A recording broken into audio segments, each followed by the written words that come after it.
Cette vidéo, elle va être assez rapide. C'est une vidéo que je fais parce que je reçois beaucoup de commentaires ou de messages sur Instagram qui me disent « Ah Manu, je vois tes vidéos, je les aime beaucoup, mais j'aimerais savoir qu'est-ce que je dois faire pour être un meilleur dribbleur. » Donc, je comprends bien que tout le monde ne peut pas regarder les 3 parties sur comment devenir un meilleur dribbleur, où j'ai décortiqué, où j'ai développé, où j'ai expliqué exactement ce que je voulais dire, ou les caractéristiques recommandées ou nécessaires pour être un meilleur dribbleur. Donc, je vais faire un résumé de cette vidéo dans cette vidéo-là.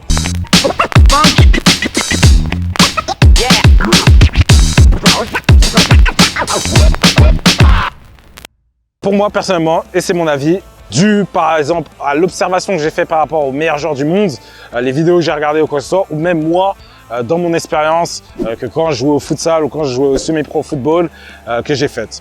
Et je dis pas que j'ai raison à tout prix et que peut-être qu'il y a d'autres personnes qui ne sont pas du tout d'accord avec ma philosophie et avec ma façon de voir les choses, mais encore une fois, c'est mon avis. Donc, pour moi, personnellement, pour être un meilleur dribbleur, tu as besoin principalement de 3 choses. Oublie le reste. Si vraiment tu veux aller plus en profondeur, regarde mes vidéos que j'ai fait sur comment devenir un meilleur dribbleur, les 3 parties. Et vraiment, tu vas comprendre un peu plus ma philosophie. Mais si tu n'as pas le temps ou quoi que ce soit, cette vidéo, elle va résumer tout ce que je pense. Tu as besoin de 3 choses principalement. La conduite de balle, l'observation et le timing. C'est les 3 choses dont tu as besoin pour être un meilleur dribbleur ou pour savoir dribbler. Pourquoi? La conduite de balle, c'est ton contrôle de balle lorsque tu es en mouvement avec le ballon. Donc, si tu es arrêté, bien entendu, on va mettre la conduite de balle de côté et on va parler seulement de l'observation et du timing.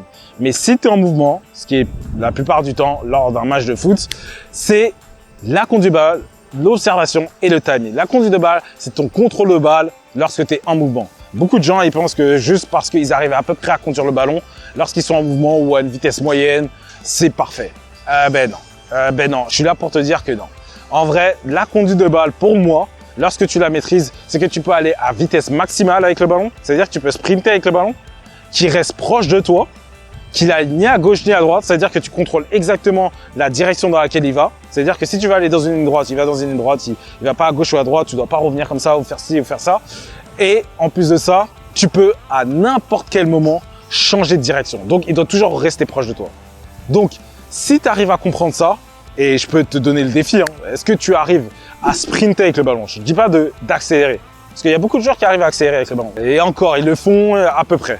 Mais est-ce que tu arrives à sprinter avec le ballon? Ça veut dire que tu arrives à aller à vitesse maximale avec le ballon. Des joueurs comme Léo Messi arrivent à le faire, Arjen Robben, R9 à l'époque. Ça, c'est vraiment maîtriser sa conduite de balle. Lorsque tu maîtrises sa conduite de balle à ce niveau-là, là, on peut parler de maîtriser sa conduite de balle. Et là, tu peux comprendre qu'à n'importe quel moment, tu pourras changer de direction, tu pourras aller à pleine vitesse, tu pourras ralentir, tu pourras faire ce que tu veux avec le ballon.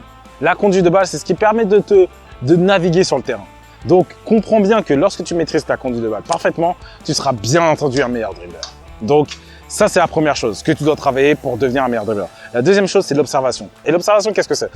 L'observation, c'est la capacité de pouvoir observer et de pouvoir voir tes adversaires, tes coéquipiers, lorsque tu as le ballon dans les pieds.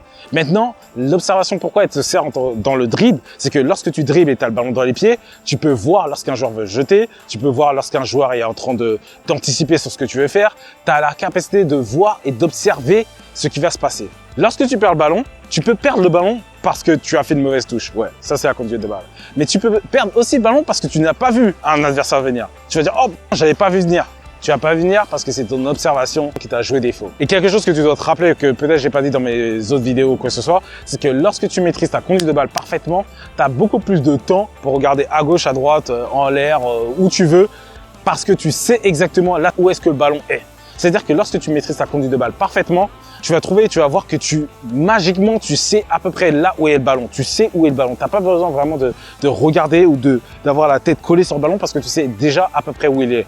Et par rapport à ça, tu vas pouvoir dribbler beaucoup plus facilement parce que si tu prends moins de temps pour regarder le ballon ou pour regarder juste devant toi, parce qu'il y a des joueurs justement qui utilisent la vision périphérique pour regarder et donc ils se disent que la vision périphérique c'est quelque chose de bien pour pouvoir regarder le ballon, mais l'objectif c'est vraiment de ne même pas avoir à regarder le ballon, c'est que de conduire son ballon comme ça et tu n'utilises même pas ta vision périphérique, mais tu sais à peu près le ballon là où il est. Tu sais même pas à peu près, tu sais là où il est. Los movimientos de él. O sea, más que mirar la pelota, lo que mirás son las piernas del rival.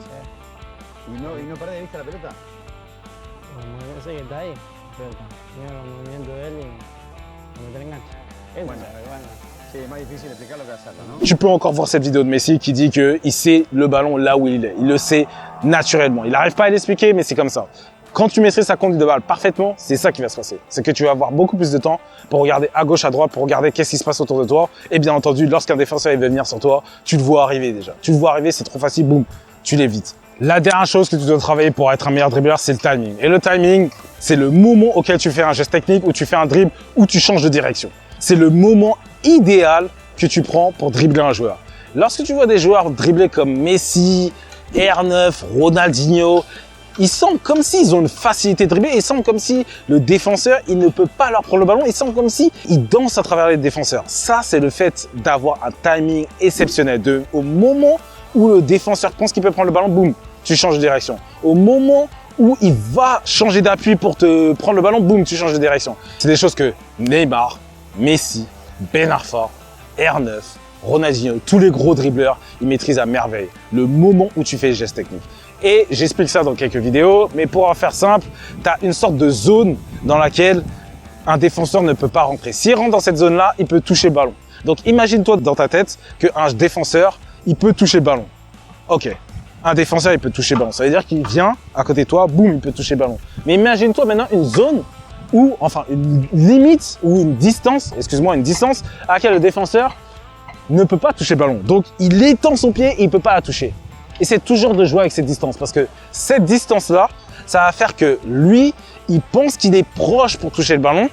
Et justement, au moment où il rentre, il va rentrer dans la distance à laquelle il peut toucher le ballon. Juste avant cette distance-là, ben, tu pousses le ballon, ok? Et c'est ce timing parfait qui fait que le défenseur, justement, au moment où il pense qu'il peut prendre le ballon, il va essayer de se jeter. Mais toi, au moment où justement il rentre à peu près dans cette zone ou à cette distance-là, boum, tu fais crochet et tu pars. C'est ça ce principe que j'appelle la distance de sécurité, qui est la distance à laquelle un défenseur ne peut en aucun cas toucher le ballon, et ta zone de danger qui est justement la zone dans laquelle, lorsque le défenseur rentre dedans, il peut toucher le ballon, il peut prendre le ballon. Cette zone-là, c'est alerte rouge, il peut jamais rentrer dedans. Ça, c'est un truc que tu dois toujours te rappeler. Mais maintenant, la distance de sécurité, c'est la distance idéale à laquelle tu devrais faire un geste technique. Parce que à partir de cette distance-là, le défenseur va croire qu'il peut prendre le ballon. Faut pas le faire trop loin. Faut le faire à la limite de cette distance-là. Donc, quand tu fais un geste technique ou un dribble à la limite de cette distance de sécurité, entre la distance à laquelle il peut en aucun cas toucher le ballon et la distance à laquelle il va pouvoir toucher le ballon, donc il y a une sorte de limite comme ça. Si tu arrives à connaître, à savoir ou à imaginer cette distance qui est la limite de la distance de sécurité et que tu fais toujours tes gestes techniques juste quand il arrive à cette distance-là, tu vas remarquer et tu vas voir que tu arrives beaucoup plus à dribbler les joueurs et les défenseurs parce qu'à chaque fois, ils vont penser qu'ils peuvent prendre le ballon, mais toi, tu te bouges juste au moment où ils pensent qu'ils peuvent l'avoir. Donc, c'est ces trois principes-là qui font que tu peux devenir un meilleur dribbleur. C'est avec ces choses-là que tu vas devenir un meilleur dribbleur et que tu peux être un dribbleur. Les gestes techniques, les passements de jambes, les virgules et tout ça, c'est pas ça le dribble. Ça, c'est des gestes techniques. C'est pas ça le dribble. Le dribble, c'est pouvoir dribbler son adversaire, c'est pouvoir passer derrière son adversaire. Et pour passer derrière ton adversaire, tu n'as pas forcément besoin de virgule, de passement de jambes, de arc-en-ciel ou quoi que ce soit. Pour passer derrière ton adversaire, tu as besoin de conduite de balle, d'observation et de timing. Tu peux faire que des crochets. Par exemple, je conduis mon ballon, un mec qui veut jeter, crochet, un autre crochet, un autre crochet. Tu peux faire que des crochets sans feinte de corps ou quoi que ce soit. Parce que les feintes de corps font partie des gestes techniques, pour moi, personnellement. Mais donc, tu peux faire que des crochets et dribbler plein de joueurs comme ça. Maradona faisait ça, Léo Messi a fait ça. Tu peux faire plein de crochets et dribbler plein de joueurs en même temps. Mais c'est pas forcément en faisant des gestes techniques que tu pourras dribbler plein de joueurs en même temps. Donc, il faut comprendre que les gestes techniques font partie du dribble, mais c'est pas le dribble en soi. Les dribbles, c'est différent. Donc, si tu maîtrises ces trois choses-là, ça sera beaucoup plus facile pour toi de dribbler. Je vais rentrer vraiment en détail de toutes ces caractéristiques-là et de toutes les autres dans mon accompagnement que je vais faire. Je vais faire un cours où je vais te prendre pas à pas pour devenir un meilleur dribbleur, vraiment de A à Z. Je vais rentrer vraiment en détail sur toutes les choses dont je parle sur la chaîne. Ça, sûrement, il va sortir peut-être en janvier ou je sais pas quand, mais je suis en train de travailler dessus. En tout cas, c'est ces trois caractéristiques-là dont tu as besoin pour vraiment devenir un meilleur dribbleur et j'espère que ça va t'aider. Donc, si tu as aimé cette vidéo, tu peux mettre un pouce bleu. Si tu as des commentaires, questions, recommandations, quoi que ce soit sur cette vidéo ou sur une autre ou sur des gestes techniques, tu mets tout ça en commentaire en dessous. Et moi, je te remercie encore une fois d'avoir regardé cette vidéo et je te dis à la prochaine. Peace.